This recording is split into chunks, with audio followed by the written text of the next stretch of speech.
Hey guys, this is another story time, and it will be coming from the book of Job, and it's called A Good Man.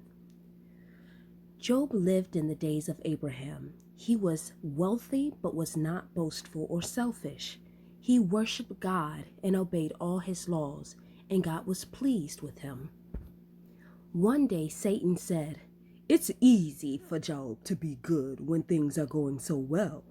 I bet if life got hard, he would change his tune." And God agreed that Satan would test Job's faith. One day, shortly after this, when Job's children were all feasting at his eldest son's house, a member came running up in a dreadful state to tell Job that all his cattle had been stolen. He had hardly finished speaking when another servant came to tell him that a ball of fire had fallen from the sky and burned up all the sheep.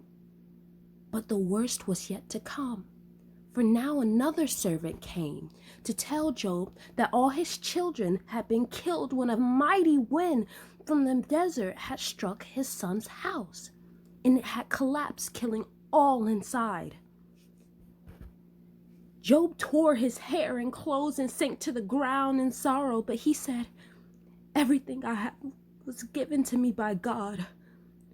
What he has given, he can take away. I still praise his name." Job had passed the first test. Satan went back to God. "That's all very well," he said, "but if it would be a different story, if Job himself had suffered?" God agreed that he could test him again. And the very next day, Job woke up covered in boils from head to toe.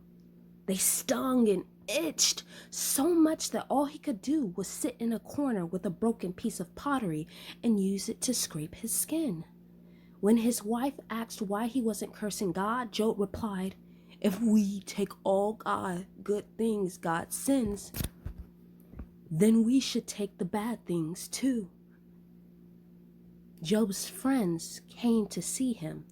"You must have done something very wrong for God to be punishing you like this," they said.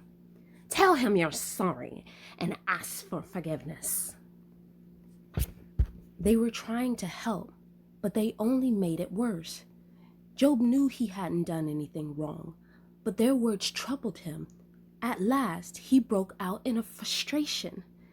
"Curse the day I was born. It would have been better to have died. Then I wouldn't have to suffer like this. Oh God, what have I done to make you so angry with me? How can you do this to me?" Another of Job's friends said, "I kept quiet up till now because I am younger, and I thought you would all be wiser than me. But wisdom clearly comes from God, not from old age. Job, you have no right to criticize God. Think of how great and powerful he is. You cannot begin to understand his ways. God is always just and merciful. Think of all the wonderful things he has done." Just then, a dreadful storm began to rage. Lightning filled the sky and thunder filled their ears. Boom! Then out of the storm came the voice of God. "Job, who are you to question me? Were you there when I made the world?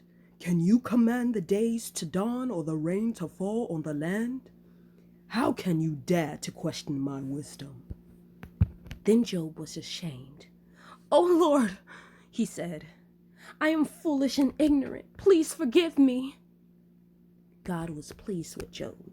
He healed him and blessed the last part of his life even more than the first. Job had many more children and lived happily for many more years. All right, guys, that's the end.